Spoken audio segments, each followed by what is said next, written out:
Hello, good evening. We are back to our usual episode of RevitaLive today.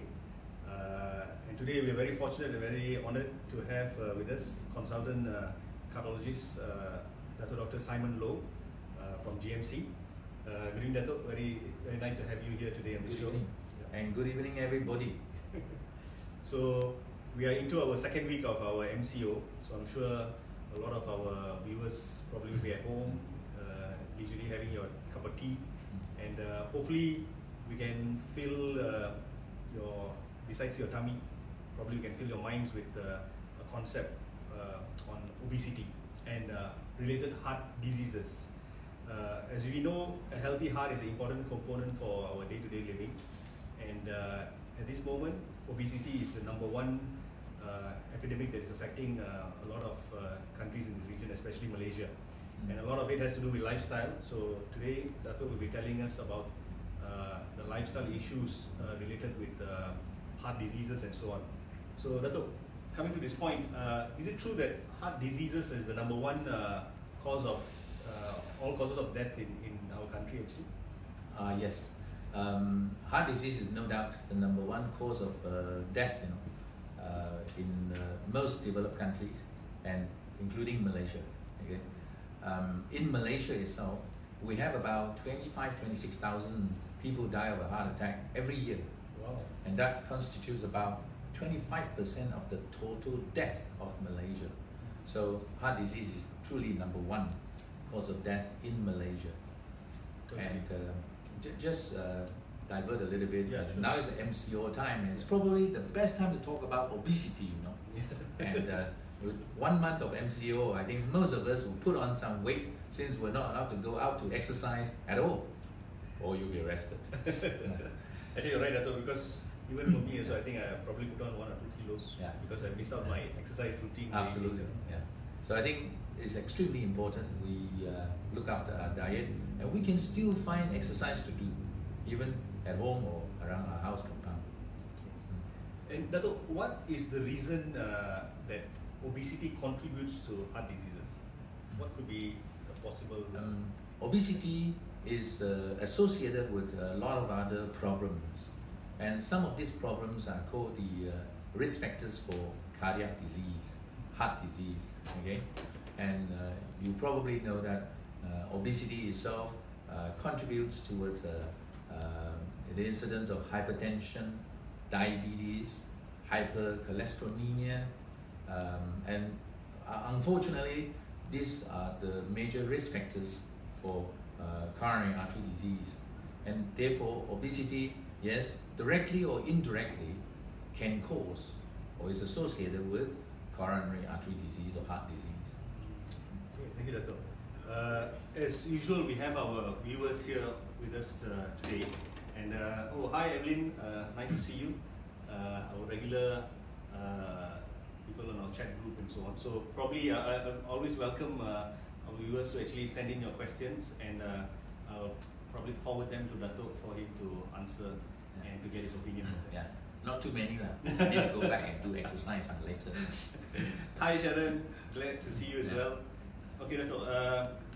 I think a lot of people have this concept of body mass index. Mm-hmm. So can we say that BMI is the most accurate way of measuring a certain person's risk for heart diseases, or is there other measures like waist circumference or body fat?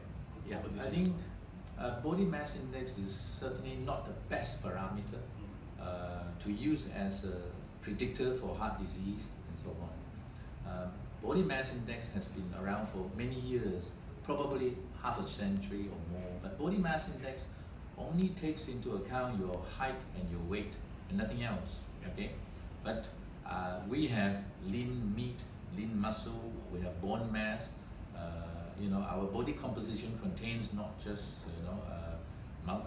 fat and so forth. So there are many things, but these are the things that body mass index does not take into account. And bear in mind that there's also some racial and sexual difference in our body composition, which is also ignored by body mass index. However, body mass index have been used as a research tool, in the sense of obesity research for many years. And so body mass index have been used for research, and therefore even nowadays for treatment, we still refer to body mass index, how to treat a patient who is obese. Okay, so body mass index is not a good indicator for heart disease. Okay, but there are other parameters like Dr. Kiru has alluded to. Waist circumference is probably a better index to predict coronary artery disease. You know, if you get a tape and measure your waistline in a man, normally it should not be more than 37 inches. That's about 37 inches, about 102 cm, I guess. Yeah. If it is more than 40 inches, then for a man, you have an increased risk of development of coronary artery disease. For a lady, our waistline, the lady's waistline should not be more than 31 inches. If it is more than 35, then this lady also has an increased risk of developing coronary artery disease. And there are ample research showing so already. So waist circumference is a better predictor for coronary artery disease development. In the old days, I also used another parameter called waist to hip ratio. Okay, and if your waist to hip ratio is more than 1, then you also have an increased risk of coronary artery disease, and that basically reflects central obesity, that shape. Yeah, I think that's what we call as the apple-shaped central deposition of fat that causes higher risk. Okay, Dato, we have our good friend Aaron saying hello to both of us. Hello. And we have a few of our viewers have joined in. Ang Pai Ngor, welcome. Min Farahanim, Enzo Sim, and Cindy Tan. Glad to have you all on board. We have a viewer, Mimon Zakatia, who's said gimana mau istirahat yang cukup. Probably is complaining that he's resting at home, and how are we supposed to exercise enough when we are just cooped up in the house. So another of our frustrated with the current situation. But anyway, we just have to make the best that we can do with it. Right. Okay? Dato, another thing, when we talk about heart diseases, can you elaborate more on what are the heart diseases that are actually associated with obesity? Obesity and heart disease have strong associations. Obesity itself can cause some hemodynamic and structural changes of the heart, okay, directly. Now, if you have a bigger body, you're a giant, your heart has to pump harder to bring blood, oxygen and nutrients to every single cell of your body, okay, and that's a lot compared with a lean or slim person.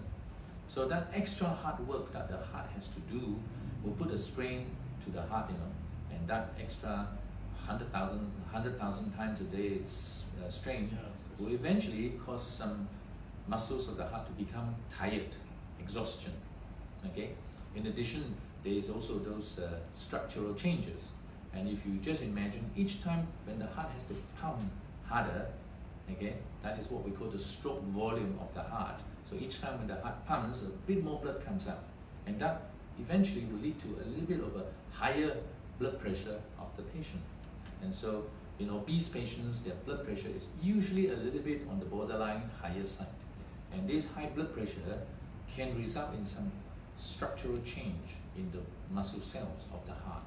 So obesity directly can cause some hemodynamic and structural changes of the heart. Okay? And that in addition to the risk factors associated with obesity, especially those high cholesterol level, as I said, diabetes, and now we've got this hypertension. All this can also cause coronary artery disease. Okay, so you see, obesity can have can cause direct changes to the heart, but also indirectly causing an increase in the risk factors for coronary artery disease of the heart. So this is how obesity can cause problems with the heart. Okay, thank you, Dato. When you're saying about high blood pressure, of course, hypertension, and when I think a large number of our population probably on medication now taking for hypertensive treatment and so on. So how would you classify as the normal blood pressure range And what are the common symptoms a general person may have if he's having high blood pressure?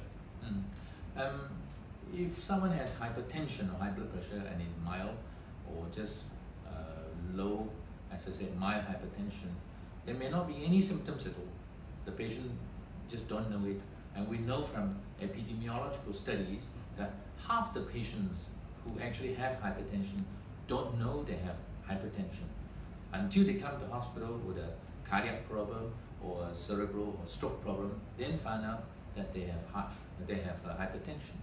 Okay, so hypertension is one of those what we call silent killer disease.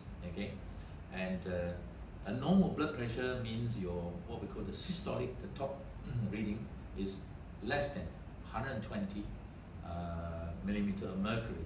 And we say 100 to 120, and that's actually the optimal blood pressure. The bottom figure is like 65 to 85. That's optimal blood pressure. Okay, but you can still consider as normal. Okay, if your blood pressure is 125 to 135. Okay, it is still normal, but it's on the high normal, we call it. Okay, so if you follow the guidelines, normal blood pressure in some guidelines says should not be more than 135. Okay, and other guidelines will say it should not be more than 140. Okay, so it depends on which guideline you follow, but to me 135, 140 is a minor issue. Okay, but if your blood pressure is more than 140 and goes up to 160, you then have grade 1 or what we call mild hypertension. If it is between 160 to 180, then you have what we call grade 2 or moderate hypertension. Anything above 180 is severe hypertension. Okay, and the bottom figure is like 95, is like 100 to 110, 110 to 120. Okay, anything more than 90 to 100 is considered grade 1. 100 to 110 is grade 2. Anything more than 110 is severe diastolic hypertension. Okay. Yeah. And the common symptoms that a patient might have, probably headaches. As I said, most patients with hypertension do not have any symptoms. And that's why it's the most famous silent killer. Okay. If they do have any symptoms, they will come to you and say that I have got some achy pain in the back of my neck, pain in the neck, so-called. Yeah, or some headaches or some giddiness or dizziness that they may complain to you about. Okay. Now the other one that people may complain to us about is, so when they go and do exercise, they feel more short of breath, okay, compared with last year or a few months ago. That's because when you have hypertension, okay, and when you go and exercise, your blood pressure goes up even higher. And then when your heart pumps, it has to pump against a much higher blood pressure outside. Okay, means your heart, if your blood pressure here is 180, your heart must pump more than 180 each time. Okay, in order for the blood to leave the heart and supply to the rest of your body. And in that way, the heart becomes tired faster, and the patient feels that tiredness and that shortness of breath. They'll come and tell you that as well. Okay. So, as you can see, the problem of having a silent killer is the symptoms can develop much later in the disease as it progresses. Correct. And once the action line comes, probably it may be too late. So I think that's why nowadays we have this concept of going for health screening and actually checking out your blood pressure before you develop symptoms, or you can actually check out on a yearly basis. And when you find that your pressure is actually going up, maybe that's the time that you should meet your general practitioner or even see your cardiologist for an opinion. So, Dato, we have Ms. Amrit Kaur has just joined us as well. Hi. Hi, Dewan. Nurgana Bayo has joined us as well, and of course, B. Fang Kong. There's a strong follower in this group. Okay. So, Dato, I think a lot of people also have this question they want to ask is about cholesterol. It seems high cholesterol, especially the people will always say the bad cholesterol, which is your LDLs and so on, has a strong bearing, if I correctly may say, into cardiac diseases as well. Yeah. So currently, what's the concept of cholesterol? If a patient checks up and the cholesterol levels are high, do they need to be on medications? There is some statins, or what is the recommended treatment that you should go for? Yeah. I think the cholesterol issue here is a bit more complex because it all depends on whether this person has multiple cardiac risk factors and also whether this person has already got underlying coronary artery disease. Okay. Now, of course, if you just have high cholesterol level and no other risk factors, okay, you're very slim and fit, and all you have is high cholesterol. But if the cholesterol is very high, if the LDL is more than 5 millimoles per liter, that's very high, we would still advise this person to lower the cholesterol level. Now, how to lower it depends on what the patient's diet is, and if this person is very fit, he's already doing a lot of exercise. Okay, so so the diet is obviously important. Yeah, if the diet fails to lower the cholesterol to that target level that we like to see it to, then we have to find a way to persuade this patient to take some tablets, such as the statins, to lower the cholesterol level to a safety level that is recommended by the European and the American guidelines. Okay, but if this patient has multiple cardiac risk factors, okay, so his risk of developing coronary artery disease are high, then we would have to again advise on the diet and the exercise routine, plus we may have to institute a medicine to bring that LDL level to an even lower level. Okay, the guideline is if you have multiple risk factors, then your LDL must be less than 2.5 millimeters per liter. So a medicine may be required in this group of patients.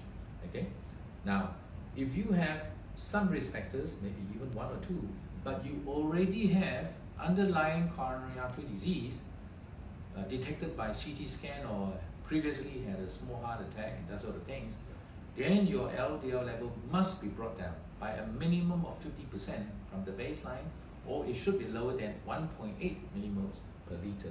Depends on which guideline you follow. Okay, there's a slight difference in the American and the European side.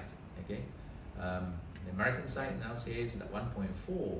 The European side says less than 1.8, 1.7 is sufficient.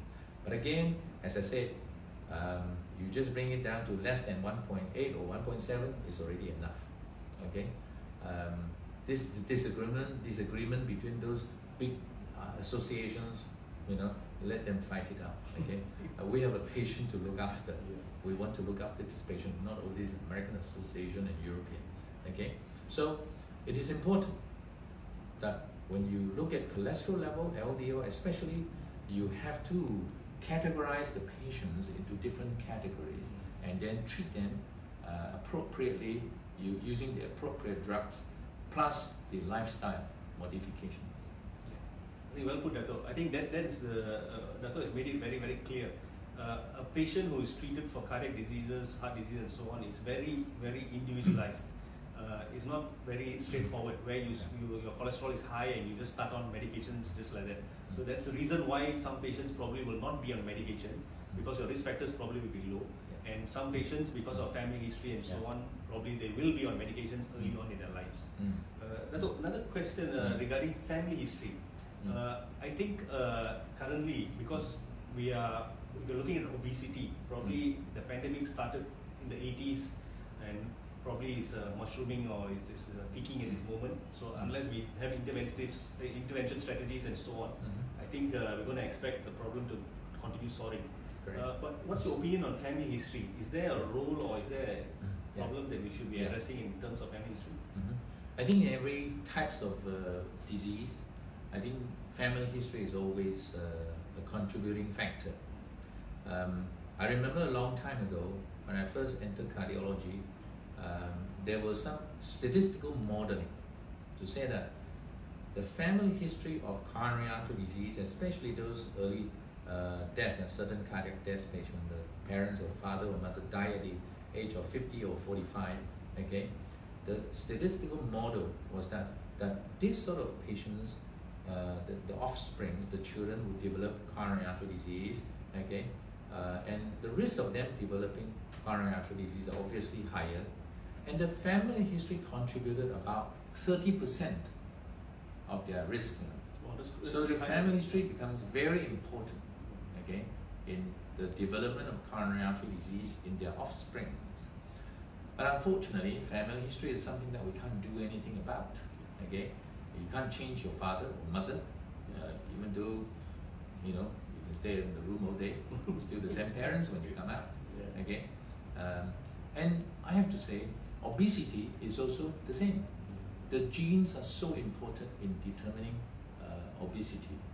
But I also have to say something. If you look at the epidemiology, obesity is actually a new lifestyle disease. I call obesity a disease already. Okay, but if you go back to 50 years ago, okay, and if you look at Malaysia or even look at other countries, there are not many people who are obese. But they were the same human beings. We are actually from them. Okay, we are their offspring.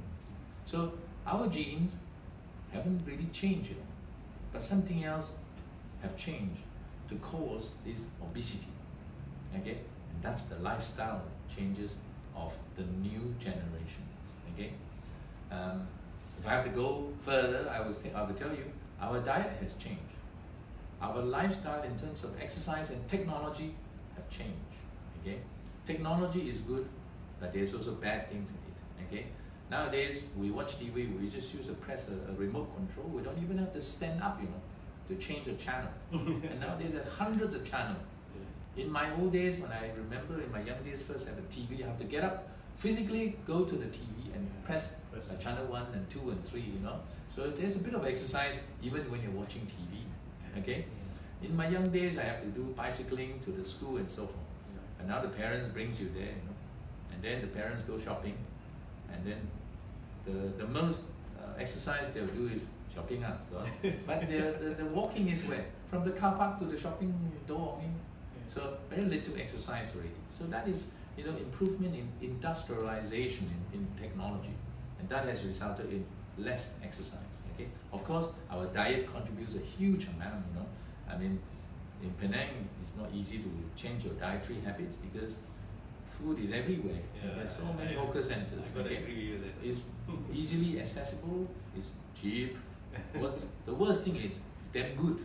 Okay? And because it's so good, it's addictive, And you look at those nasi kandar shops. My goodness me, there's a queue, U-shaped, S-shaped queue there when you drive past. You say, what's going on? Have they put in addictive stuff there or what? You see? So those are not very healthy food, we call it. But unfortunately, a lot of people like it. And because it's good, it tastes good, people go back and eat. So these are the problems, you see, diet.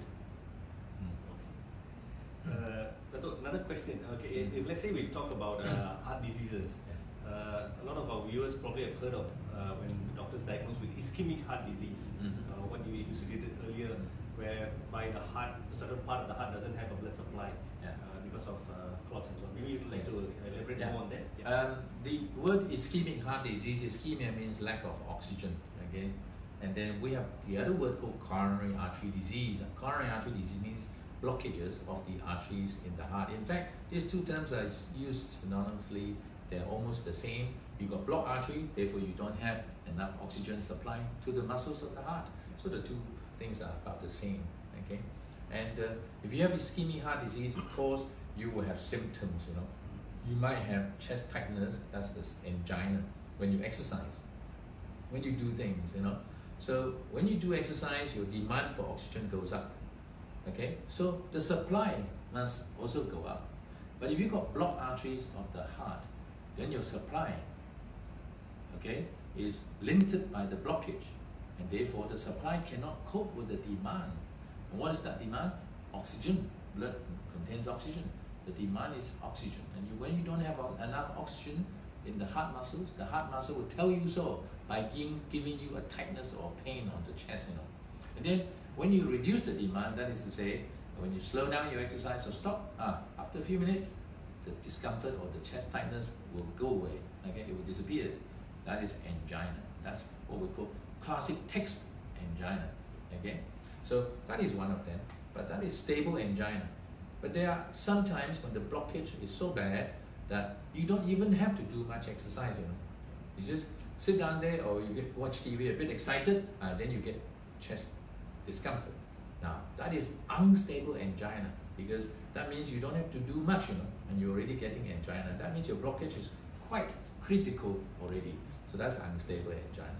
And then you move on to the next one is, a bit worse, 99% block. You may suffer from some damage to the muscles of the heart. Okay, and so when you come to hospital with that pain, we do some blood tests. Your heart muscle may have suffered and release some chemicals or markers that we can detect in the blood. If we can detect such a thing, then you have what we call non-ST elevation myocardial infarction. That's a heart attack. Okay, and then if you move on, 100% blocked artery, of course the guy comes in with severe chest pain. Okay, not just a tightness but severe chest pain. Guy comes in vomiting with sweat and so on, and that is obviously the worst scenario. You have a severe heart attack, and most patients can still make to the hospital, but some unfortunately will die before they even get to hospital. So that's the most severe form of coronary artery disease. Yeah. So it's a spectrum, okay, from stable angina to acute myocardial infarction with what we call cardiogenic shock, means the blood pressure is tumbling. Patient will die like this. Okay, Dato, take this one here. I'd like to say hi to Wendy. Hi. Hi, Wendy. And then we have Eileen Fu. Hi. Eileen Fu. I know that. And then Lim JY. Hi. And our viewer, Paywan Chan says, very good sharing from you, Dato. Yeah. Listening very well. Thank you. Yeah. Okay, so coming back to this concept of sudden death, Dato, is there a possibility that because sudden death is something that seems to be happening quite common these days. Someone is just found lying dead on the floor, or someone's driving a vehicle and suddenly loses control and so on. Is there a preceding episode of ischemic heart diseases that these patients probably are not aware of, or something that the viewer should be be concerned about? Or how do we detect it, or how do we bring down the rates? Okay, the term sudden cardiac death, SCD, means the patient just dies suddenly when they're doing something, or even not doing anything. Some people die during sleep. They don't even know they've died already. That's what it means. Okay. Now, sudden cardiac death, by definition, means a death due to a blocked artery or some cardiac disease, and usually due to coronary artery disease. Now, these are the people usually have risk factors already. Okay. Unfortunately, those people who have sudden cardiac death, we can't go and find a way to ask them, did you have any symptoms last week? Some warning signs, warning symptoms to you? They are dead already. So there's no way you can ask them that question. But if you then look at another group of patients who actually had a heart attack, severe chest pain, sweating and all sorts of things, and managed to get to hospital, okay?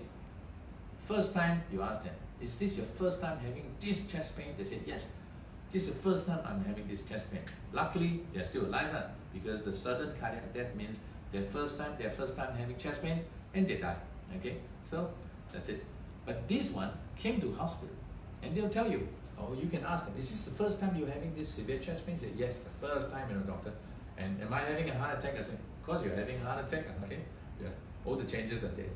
But then, once the patient has calmed down a little bit, you ask them the question, in the last week or two, did you have some chest symptoms already? Some sort of discomfort on your chest, whatever? I will tell you, half of them will tell you that, yes, last week I thought I had some indigestion. That sort of answers, you see? So usually there's some telltale sign already, okay? But the patient, it's human nature. We try to ignore these things and play it down as some stomach problems or some indigestion symptoms. Okay, so sudden cardiac death is not very common. Okay, but a lot of them didn't die suddenly, so they managed to come to hospital. So they usually have some telltale sign. Of course, there are some who never had any symptoms, and this is the first time they're having chest pain. But a lot already have some other symptoms the week or preceding the heart attack. Right. Okay, we have Mr. Azugan Perumal who says, hi doctor. Hi. Great info, he's very happy. And Min Farhanim says hi to Dato as well. Hi. MCO time, this is the best time to be in Facebook. We have a question Dato from Farhanim. She's asking what supplements are good for heart diseases. What supplements are good for heart diseases? Actually, to tell the truth, there's no good supplements for heart disease, but recently there are 2 studies released already, just recently within the last 12 months or so, that some omega-3 supplements are actually good for heart diseases, okay?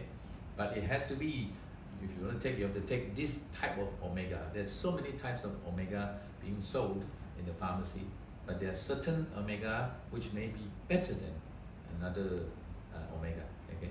So there are some evidence now that omega supplements may be good for heart disease prevention. Okay. That's good news actually. Yeah. Prevention is of course better than cure. Yeah. And we work together a lot on gastric cases as well, because the symptoms, as you said, could mimic very, very closely. Absolutely. And sometimes we have to rule out gastritis. A lot of these patients get referred to the surgeons and the gastroenterologists. And when we do find out there's some ECG changes and everything, then we have to pass it over to Dato. Because probably the patient is having a silent MI and so on. Of course, in addition to this supplement, so-called omega, and if you're interested, the study, I think it's called Reduced Eat Study, REDUCE, Reduced Eat Study, okay? But you know, the other supplements are what you can find from the market. Fruits is also a supplement, okay? Healthy fruits, very good, contains all the vitamins and supplements that you need for your heart as well, okay? Omega, however, is slightly different because it has been shown now that at a certain dose, which is very high dose, it can improve your cholesterol profile. Okay. We have Ong Chi Moon on board. He says hi as well. Hi. And then Somas Penang. Hi Somas. Somas, Dr. Somas. Here's a question: what kind of food would you recommend while during the MCO? Dr. Somas, you just follow what I ordered from outside. That will do. I think he's a big fan of Kway Teow. No, I'm not really a fan of Char Kway Teow, you know. I only eat Char Kway Teow maybe twice a year maximum. Okay, but it's like this. In MCO time, okay, our food should not change drastically. You know, we should still eat a pretty healthy diet, a healthy set of food. You see, only our exercise routine will be affected by MCO. Okay, otherwise our diet should not be affected much by the MCO. Okay, Dato. I think we've covered quite a number of spectrum of diseases in cardiac and heart diseases. Probably we'll go to another one in terms of congestive cardiac failure. Okay, I think some patients will complain that they have swelling in their legs, and you know they actually found out that actually they have some heart failure symptoms and so on. Maybe you can elaborate on that. Yeah, congestive cardiac failure means that the pumping function of the heart has reduced. Okay, reduced so much so that there is now congestion in your body. That means the circulation of the blood has slowed down. Okay, so therefore you have congestion, not just in the legs, you know, leg swelling, but actually congestion in every parts of the body. Okay, so the obvious places that you can see, of course, is your ankle swelling. That is already bad heart failure. Okay, but there's also congestion in the lungs, so it will cause shortness of breath, you know, when you exercise. Okay, or in the severe case, you have fluid, water in the lungs, congestion of water in the lungs, even without exercise. That will cause severe heart failure. Okay, and then we know that even the bowel, your small bowel in your stomach swells up, you know, in heart failure. Okay, so even your absorption of drugs and food and so forth is not very good. Okay, because of the swelling along the bowel or the gut, you know. So the whole body is swollen up because your liver can also be swollen up in congestive cardiac failure, we call it. Okay, so but the most obvious symptoms, obviously, okay, depends on the degree of the heart function reduction. Okay, if you have just mild reduction in the heart pumping function, you will have shortness of breath mainly when you exercise. Okay, and this guy was able to run up 6 stories, you know, to his apartment last year, but now he can only do 3 stories. Then you feel very short of breath already. So this is now due to, you know, heart failure, and these sort of patients, when they come to see us with reduction in exercise tolerance, we would do a ECG and an echocardiogram to look at the function of the heart and see how much decrease or reduction in the heart function is already. Okay, then we have to find the cause and treat the cause, you see. Okay, and when the heart function deteriorates further, then the patient's exercise tolerance goes down further, to the extent sometimes when, as I say, in a bad case, the patient cannot even sleep lying flat. They have to sleep with 2 or 3 pillows and popped up a little bit so that they can breathe, at night time. Those are obviously bad heart failure case. Okay, swelling of the ankle is only one of the features of heart failure. Okay. Thank you, Doctor. Thank you. I've got a question from Asukan Perumal. He's asking, Doctor, bisoprolol 2.5 milligram, is that a heavy dose? No, that's a standard dose. Probably he's taking for hypertension? Or? Bisoprolol is used for a few purposes. One of them is hypertension. Okay. We have Izwan Iskandar who says, hi, Dato. Hi. Sorry, just scroll down and see. Of course, we've got another viewer who says, hi, Dato as well. And then Judy Tan, hi, Dato. Judy Tan, yes. Yeah. Tasha Ahmad says hi as well. And Jasmine Wong has just joined us as well. Yeah. Okay, so great having all of you all here. Hi, everybody. Dato, coming to the next question, what would you recommend as a healthy heart diet? Of course, I think Penang Char Kway Teow is not healthy heart diet. You are taking on a daily basis. I'm not sure whether there is a thing called healthy heart diet. I think this is a healthy heart diet. Wow. I'm supposed to eat this later, can you imagine? MCO time. Money is a problem. Okay? No, that's just for a joke. Yes. Okay, healthy heart diet. I think I would call it a balanced healthy diet, more than a healthy heart diet. The diet that I would recommend is more sort of a balanced diet. If the patient already has multiple cardiac risk factors or non-heart disease, obviously this patient should be on a low-fat diet. Okay, so the meat that they take must contain less amount of fat. And that's where the protein is also derived from. Usually, meat. Okay, so meat in terms of poultry, chicken is a better meat compared with your rack of lamb or your steak. Your Wagyu Kobe beef. Oh, nice, but not so nice to eat too often. Okay, and so that is where some of the fat will come from, but very little fat. Hopefully, you can get rid of most of it. And then the protein also is derived from meat. But there are also other sources of protein. You can derive protein from fish, a very good source of protein. Some beans and some nuts and seeds also contains protein. Okay, so this is a more balanced type of diet, and you have some carbohydrate as well, but not refined carbohydrate. Okay, carbohydrate can be derived from various sources, as I say, but not made of flour. Anything that is made of white flour, like white bread, your mee goreng, your Hokkien mee, wow, nice, but those are made of refined carbohydrate. They are not healthy carbohydrates, so try and avoid these things. Okay, of course, any diet should contain some high fiber stuff. Your cereal, your oats, and then should also contain some green vegetable. In fact, green vegetable is a substitute for any reduction of your fatty food or your protein, you see. So your green vegetable, you can increase it, and that would be a healthier diet. Obviously also should contain some fruits, whole fruits, some dietitian would tell you that once you put it in a blender and make it into a fruit juice, it's not as original and as good as the whole fruit itself already. Okay, so that's the advice some people will give to you. Okay, so to eat a healthy diet, you must also understand the contents of the diet, the food that you're eating itself. You see, I don't know, Penang, all this char kway teow, curry mee. You need to understand that curry mee, char kway teow, if you break it into contents, again, 50% of the calories derived from fat. Okay, so it's not a healthy diet because 50% is actually fat. Okay, so that's not a balanced diet. Okay, cheesecake. I had cheesecake. Wow, very nice. Delicious, yeah. Delicious. 60% of it is actually fat.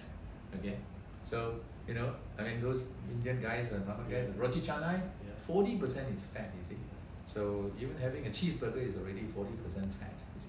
So you need to understand a little bit about the contents of what you're eating as well. Okay, of course, I always tell patients, I don't stop them from eating char kway teow, nor do I stop them from eating wagyu beef, but I tell them everything must be in moderation. Oh, well said. This unhealthy stuff, you eat, but you don't eat in moderation. You eat in moderation. M-I-L-D, not M-O-D. Oh, okay? that's a very nice Mild. quote, Dato. Okay. Everything So, in moderation. Yeah. So the unhealthy stuff you can eat, but in moderation only. Okay. If you used to eat char kway teow once a week, and you're fat and obese, and you already have some problems with the heart, I'll tell you, I'm not going to stop you from eating your char kway teow altogether. You can still have it, but you cut down to once a fortnight. Okay. And in this way, the dietary changes of a patient will be even also more compliant, okay? Because if I ask him to stop eating char kway teow altogether, it becomes a very unhappy, depressed diet, very sad diet. Because suddenly I tell the patient not to eat something that he really likes to eat, you see. So we will still allow them to eat, but cut back. So in milder amount. So each time they come, I say in milder amount. So in moderation, okay? So eventually, this patient may eat char kway teow only once a week, okay? So he's still happy, he's still eating char kway teow, okay? So it's a happier diet. And when the patient is happy, they'll stick to your prescription of the diet better. So our success rate in reducing weight, okay, will be higher. Yeah, well said, Dato. Okay. I think the concept that you shared about moderation and healthy food that is acceptable to you on a daily basis is a much more better long-term successful therapeutic option. Yeah. So Dato, speaking of which, this is our segment from the kitchen. So Dato is happily showed. This is the MCO diet, at least once a day. Okay. So what we have here, Dato, of course, we will. This is a segment in the show where we actually share food that is prepared from the kitchen, and generally they are low in calorie and something that our viewers can do easily at home. Yeah, it's good. Yeah, and we will share with them the recipe as well. So what you're seeing here in probably in reddish color is actually hummus. Hummus. Yeah, Beans. I think we are used to the hummus that is done in the Middle East, which comes in white in color. Yeah. So they've prepared in a kind of a twist where it's actually beetroot and chickpeas hummus. And apparently it's very healthy. What you see in this dish here is only 125 calories. Wow. Yep. So during the MCO, when you're sitting at home and you feel you need to have a snack and so on, you have your cucumbers and you have your carrots, and you can just dip it into your hummus and you can actually have a good snack. And very good. That's what we're going to be having for very our good. tea, Dato. There you go, Mister. Go eat this. Okay, to lose weight. So basically, as Dato said just now as well, chickpeas is a rich source of vitamins, minerals and fiber. And 1 cup of chickpeas basically has about 164 grams in 1 cup, and it provides about 12.5 grams of fiber. And the good thing about fiber is that it's a bulking agent. It's good in the digestive system, and as gastroenterologists, surgeons as well, we like using fiber as a form of bulk laxative to make you feel full after that as well. And of course, this one I just found out as well that fiber actually has a role in reducing the risk of heart disease as well. Oh, absolutely. Yeah, it lowers the cholesterol levels as well. I think high fiber diet has benefit in reducing a lot of diseases, not just heart disease. High fiber diet is proven to be beneficial for the whole bowel disease, colonic cancer, and gastric tumor, and all sorts of things. So high fiber diet, always good. But how are you going to eat this every day? Sorry.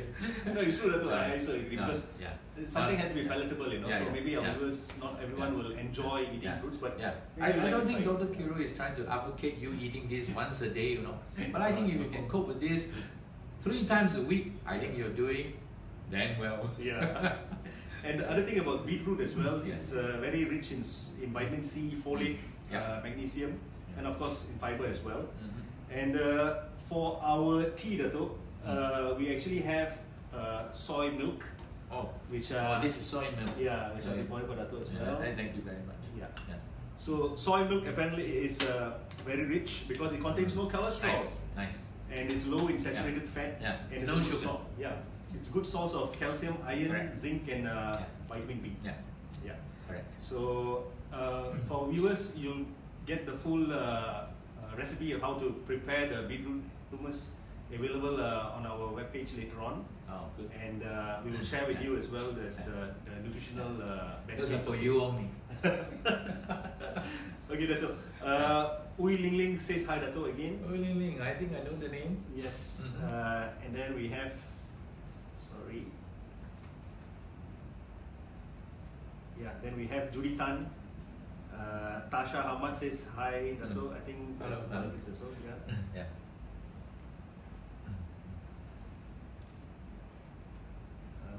Okay, then okay, we have a question from Razia. Any advice for people with high cholesterol but refuse to take medications? And what type of food can help to reduce the cholesterol levels? Yeah. What type of food can reduce cholesterol level? I don't need to say anything. Okay. Actually, it's like this. I mean, you say someone has high cholesterol level but don't want to take any medicine. That's fair enough. Okay. No one wants to take any medicine for life. Bear in mind, once you start on this statin medicine, you're supposed to take it for life. Okay. So we always try to tell the patient to modify the lifestyle and the dietary habits. Okay. Now we will start with a routine of exercise. We will tell this person to go and do aerobic type of exercise for 30 minutes a day, okay? And then also we spend time going through their dietary habits, what they eat every day for 1 week or 2 weeks, not just one day, okay? We like to know what you actually eat over a 2-week period, okay? Most patients will tell me, oh, I don't eat much, I don't eat much, okay? But actually when you go into the details about the diet, actually they eat a huge amount, okay? So when you have those information on hand, that's the time we can then tell them to reduce this. I never ask anybody to cut that off completely, unless the patient has diabetes and they're still taking added sugar. That one, the added sugar is a disaster. Okay, remember diabetes. The D for me stands for disaster. Okay, so when you have a disaster disease, you have to take drastic action. So added sugar, or this refined sugar, you have to cut off. There is no choice, okay? So going back to your diet, once we have all the information about what you eat over a 1 week period or 2 weeks period, we can then start to adjust and modify your diet. Certain things we know is not good for you, refined carbohydrate, high calorie stuff, okay? We will tell you to cut back. Okay, I would tell you to cut back. I would never ask you to stop completely in the first week, okay? Because I know if I do so, you go back depressed. You eat a depressed diet. I mean, if you ask me to eat this for 3 days, I will be depressed, okay? Now, a happy heart, okay, is actually derived from a happy diet. And you need to eat a diet that you're happy with, okay? If you're really happy eating Kobe beef, and I tell you to stop eating Kobe beef completely, not even once a year, you're not going to be a happy person, okay?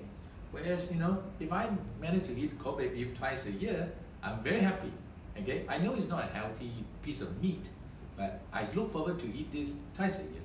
So I've got something to look forward to. But I have to live, to be able to look forward and live to look forward to this Kobe beef, see? So, I have to live up. That means I have to look after my heart first, you see. So I would then reduce my Kobe beef intake and so on, you see, to limit myself, okay. So similarly, if you're, as I said, if you're eating Hokkien mee 3 times a week, of course you cannot do that if you already have high cholesterol level, okay. Or if you go to eat nasi kandar alternate day, you have to cut back, okay. I'm not asking you to stop eating it completely. Maybe I say, okay, maybe you just eat twice a week rather than 3-4 times a week, okay? Like this, after 2 months you come back, your weight may have gone down a little bit, your cholesterol level should also go down a little bit. Like this, you as a patient will be happier seeing positive result for yourself, okay? And your weight may have gone down 1 kilo, that's also a positive thing, you see? So there is a positive reinforcement on yourself, your psychology, okay? Of course, on my side is, now this patient has started to believe in me, okay? So maybe now I can tell him, okay, alternate week, you eat 1 nasi kandar a week rather than every week twice, you see? So I will slowly help you to reduce it, okay? I'm not going to stop it completely for you. Maybe at the end of the day, after 1 year, I said, well, you eat nasi kandar maximum twice a month. Okay? Then every month, every fortnight, you look forward to eating your nasi kandar. Okay? There's something positive in life for you to look forward to. Nasi kandar. Okay? But only twice a month rather than 3 times a week. You see? Like this, your cholesterol level will drop. Whether it will drop to the desirable level or our target level, I don't know. If it hasn't dropped to the targeted level, then we have to look at other food stuff to reduce maybe, you see, to modify and substitute with something healthier perhaps, you see, like this, carrot and cucumber. Okay, no, I guess that's for a joke. So there are ways that we can help you to discuss with you and to help you to modify your food. The very unhealthy stuff, we will tell you, moderation. The not too bad ones, we say, okay, moderation. The very healthy stuff, we say, as much as you like. You see? Okay? Very, very good advice, Dato. Okay, we have a Michelle Howe who says, hi, Dato. Do you still remember me? I'm not sure. Yeah. Okay, and then Nurul Shafia says, hi, doctors. Okay, so Dato, thank you. I think you spend so much of your valuable time with us and the viewers. I'm sure they're MCO time. I rather do here something beneficial to the people rather than watching TV all the time. But COVID is an important thing. Yeah. And we are MCO time. I have to also remind everybody who's watching. Okay, stay at home. Yeah, stop the spread of the disease, and ultimately will save life. Well said, Dato. In fact, we are keeping our social distance. Yeah, we don't want to be caught. Coward. And Dato, any parting words for patients who are probably having issues with overweight? I think if one is obese, obviously you have to go and see a doctor. There is no way you can treat it by yourself. The reason why you have become obese is something is not right. Okay, so you have to consult some specialists to help you to lose weight. Okay, and obviously to treat obesity is not a small job. It's a big job. I'll tell you. Okay, and obviously we must never ever forget exercise, the diet. Okay, and if this exercise and diet still cannot work, then they talk about some medicine perhaps. But I don't like giving medicine to people who are obese because there's some side effects related to this medicine. Okay, then it comes to a more interventional type of treatment. Okay, then we refer this obese patient to the surgeons like Dr. Kiru. Okay, and then they'll go and discuss with the surgeon what to do next. You see, and one of those is to put a gastric balloon, the endoscopy, and put a balloon in your stomach and blow it up, so that balloon stays there for 6 months or whatever months. Okay, so that your stomach has now got a balloon inside. Effectively, what is left is what you're going to eat and fill your food with, and that makes you feeling full faster. When you're full, you don't eat anymore. And like this, your calorie consumption goes down, so your weight will go down. But once the balloon is removed, I don't know whether your weight will go up again. So it may not be a permanent solution. Then the other more drastic one is you go see Dr. Kiru. He'll do this endoscopy, gastric banding. They'll tie part of your stomach, block it from having food and so forth. Okay, and then they also have other surgical technique to bypass all this absorption, all these things. Okay, so these have been proven to be more lasting.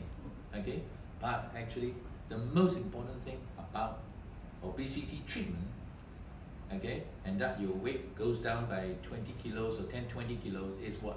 It has now shown to cure diabetes. It has now shown to cure hypertension. Okay, so these are the 2 lifestyle disease related to obesity. Okay, that has now found a cure, and the cure is to treat the obesity.